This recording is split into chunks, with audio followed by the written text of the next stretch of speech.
I was about 4 hours deep into a solo road trip across the Midwest, trying to get from Denver to St. Louis in 2 days.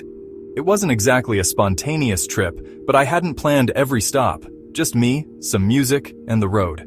I'd been through a messy breakup a couple weeks before, and I just needed to be somewhere else. Anywhere else, honestly. It was around 12:30 a.m. when I realized I was too tired to keep driving. My eyes were starting to burn, and the lines on the road were beginning to blur. I passed a little highway exit with a faded green sign that said, Exit 19, Monroeville. I'd never heard of it, but it looked like there might be a place to crash for the night. So, I took the turn. The road off the highway was pitch dark. Barely any lights, just some old utility poles, a few rusted mailboxes, and thick trees lining both sides. After about 2 miles, I saw a small sign glowing faintly through the mist. Sunset Motor Inn.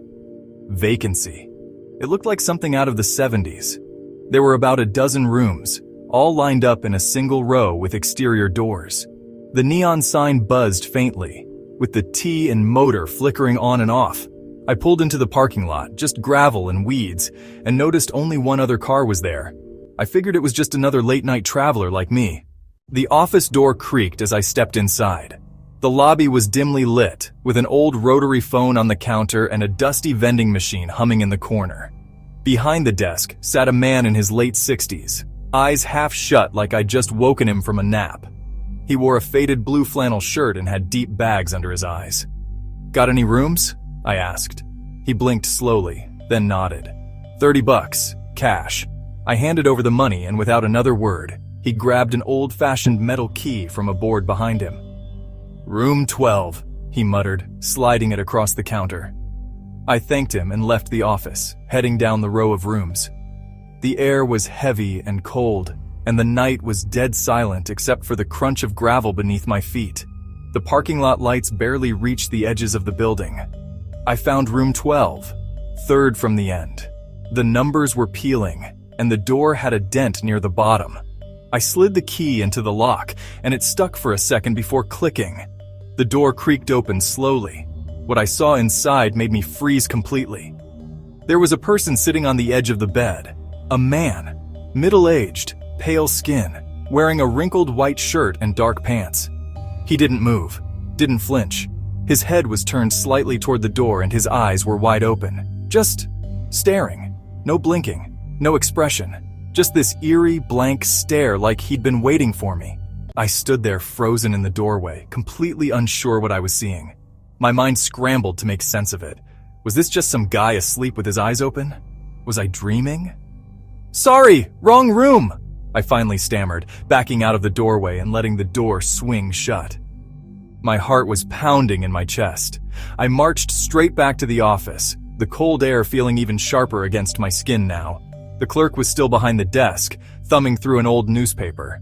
"There's someone already in room 12, I said, trying to stay calm. "You gave me a key to an occupied room." The man furrowed his brow. "Room 12, he said slowly. "Yeah." He paused, looked up at me dead serious. "That room's been out of service for years." I blinked. "What do you mean?" He pushed the newspaper aside and stood up. "No one's supposed to be in there, not since the accident." "What accident?" He sighed. "Guy stayed there back in 2015. Traveling cross-country. No family. They found him 2 weeks after he died. Heart attack, supposedly, but..." He shook his head. "People who stayed in the rooms next door kept complaining about strange noises. Said they heard knocking on the walls, footsteps in the hall. We shut the room down. Haven't rented it since." I felt a chill crawl down my spine. "But I just opened the door," I said. "There was someone in there." The clerk didn't respond. He just stared at me for a moment. "Come on," I said. "Let's go check." We both walked back to room 12. The hallway was even quieter now, like the building itself was holding its breath. I noticed the air felt colder near the door. He unlocked it and slowly pushed it open. The room was empty. No one on the bed. No bags. No sign of a guest. The bed was made. Lights off. The TV was unplugged. But the window was cracked open, letting in a soft breeze that smelled like damp leaves. Then I noticed something else, on the mirror above the dresser. A smudged handprint. And beneath it, Written in faint condensation were the words, "You saw me." I stood there frozen, unable to speak. My hands were shaking. The clerk didn't say anything, just quietly closed the door and locked it. "I'll give you another room," he said, not meeting my eyes. I ended up in room 5. I didn't sleep. Every creak in the ceiling, every gust of wind made me jump. At one point, I thought I heard someone walking past my door dragging their feet. But when I looked through the peephole, there was no one there. At sunrise, I packed up and left without even stopping to return the key. I didn't want to speak to that man again. I didn't want to be in that place for another second. The curtains in room 12 were swaying, even though there was no wind now. As I drove out of the lot, I glanced in my rearview mirror, and for just a split second, I swear I saw a pale face in the window, eyes wide open, staring straight at me. Like this video? Subscribe for more terrifying real-life encounters, and remember, always double-check your hotel room. We were hiking in the Carpathian Mountains. Me, my cousin Andre, and our friend Soren. The plan was to spend 3 days on one of the lesser-traveled trails. Just the 3 of us, our gear, and some quiet away from everything. It was supposed to be easy. We had food, sleeping bags, maps, GPS, all the basics. We weren't first-timers either, but the Carpathians are different. They have this way of making the woods feel alive, like they're watching you, breathing with you. The first 2 days were fine, cold, sure, but manageable. Then on the 3rd day, around 4 p.m., a thick fog started rolling in. I've seen fog before, but this was like a wall. You couldn't see more than a few feet ahead, and everything, trees, rocks, even your own breath just felt swallowed up, and we were lost. We tried to follow the trail markers, but we must have veered off somewhere. By 5:30, we were walking in circles. The GPS stopped working. Our phones were useless. No signal. Even the compass felt like it was giving conflicting directions. The temperature dropped fast, and the wind started to cut through our jackets. Andre was the one who saw it first. He just said, "There, a light." We turned, and through the fog, maybe 50 yards away, was a dim yellow glow. It flickered, moved slightly. It looked like firelight. We made our way toward it, and sure enough, found a cabin. It looked old but well kept. Wooden, single floor, maybe 2 rooms. There was smoke coming from the chimney. The curtains were drawn, but we could see light flickering behind them. We stood there for a second, unsure of what to do next. Then Soren knocked. No answer.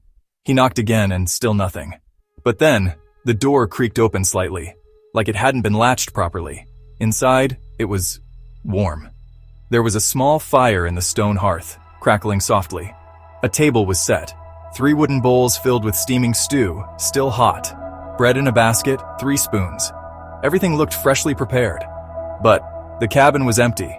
No jackets on the hooks, no boots by the door, no signs of anyone stepping out. Maybe they went to get firewood. Andrew's voice echoed in my mind. This is weird. We debated leaving, but honestly, we were freezing disoriented and just too exhausted to keep wandering in the dark. So we agreed to wait inside for the owner and explain ourselves when they returned. The door closed tight behind us. The fire crackled.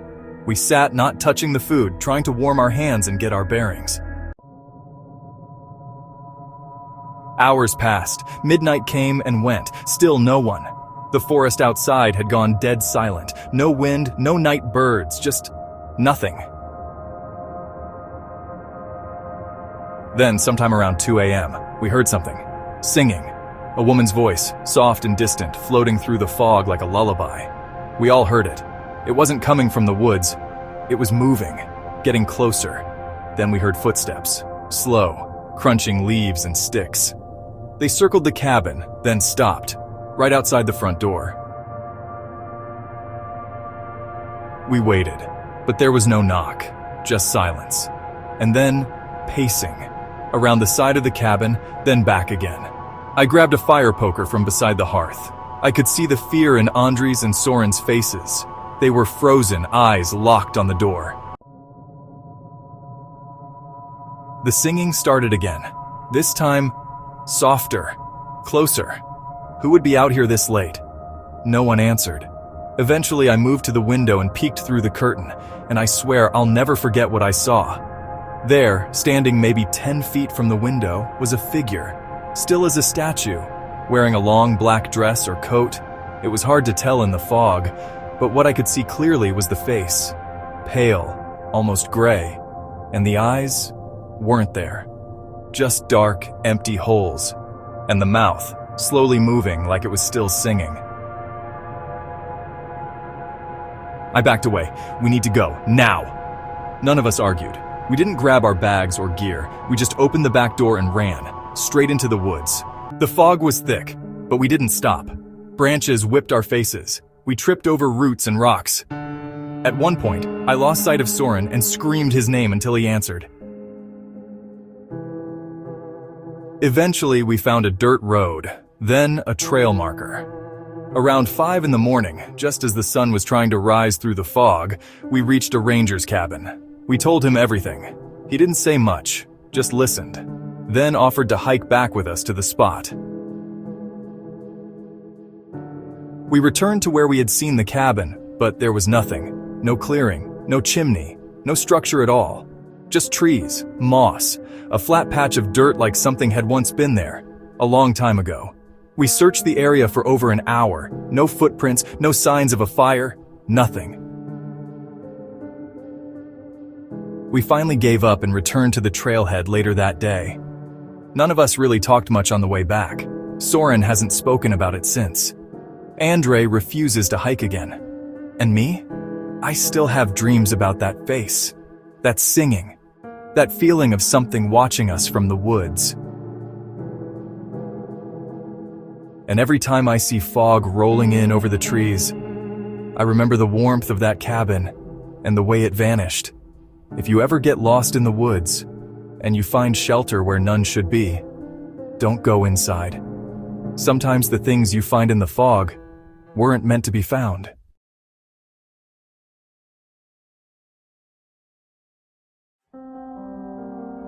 It was just after 1:30 in the morning, and I was driving alone through the middle of nowhere, somewhere in Nevada, off Interstate 50. They call it the loneliest road in America, and honestly, that name isn't an exaggeration. No towns, no lights, just me, the desert, and the darkness. I had been driving for almost 10 hours, just trying to make it to Ely before sunrise. My playlist was on shuffle, but, I had tuned most of it out hours ago. It was one of those stretches where the road feels endless and time just gets weird.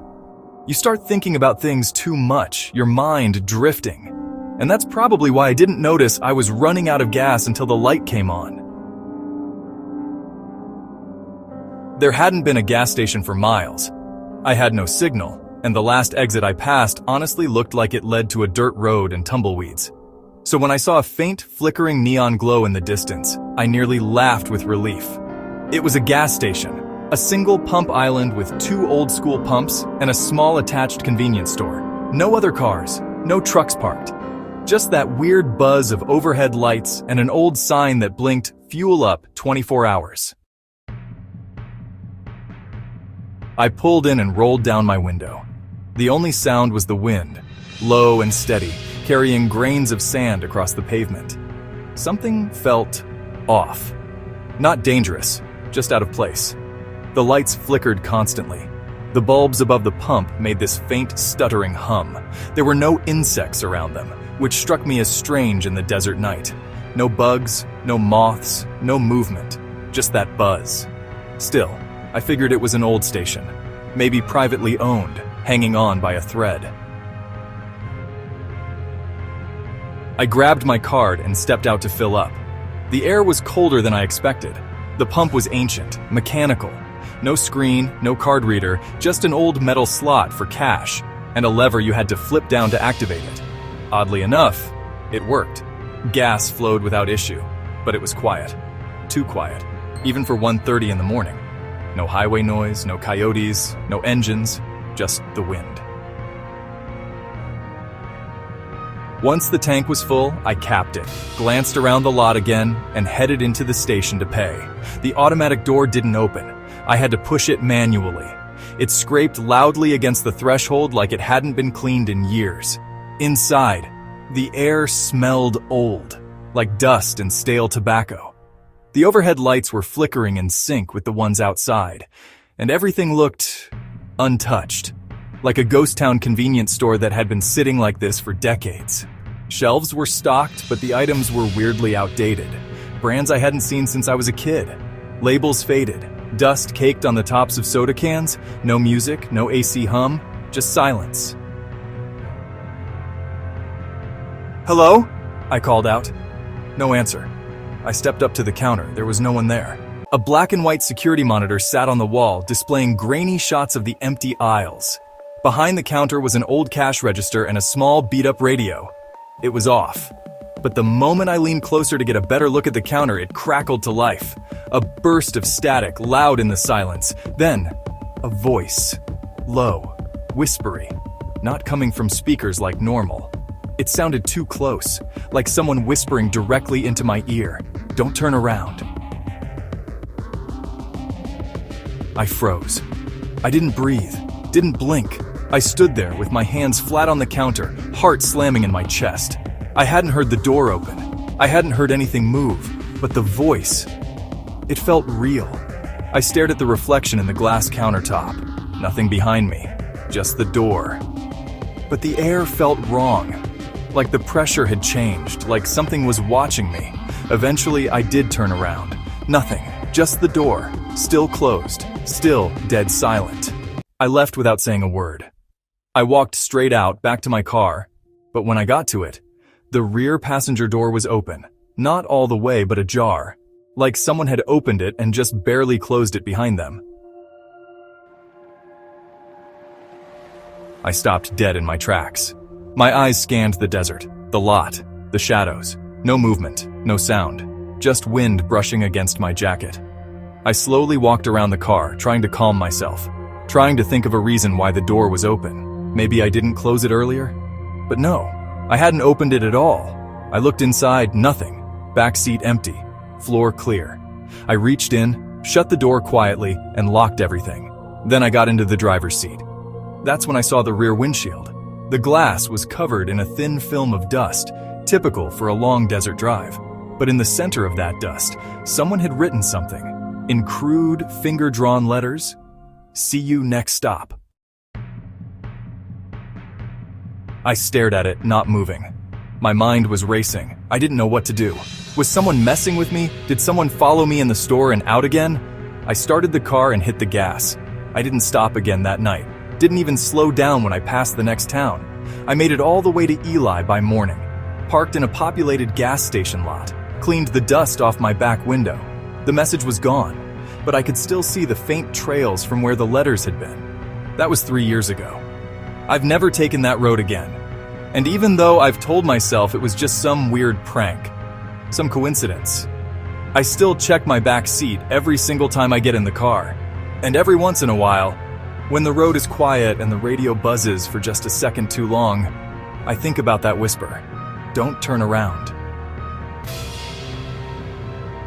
Subscribe for more true horror stories, because sometimes the loneliest places aren't empty, they're waiting.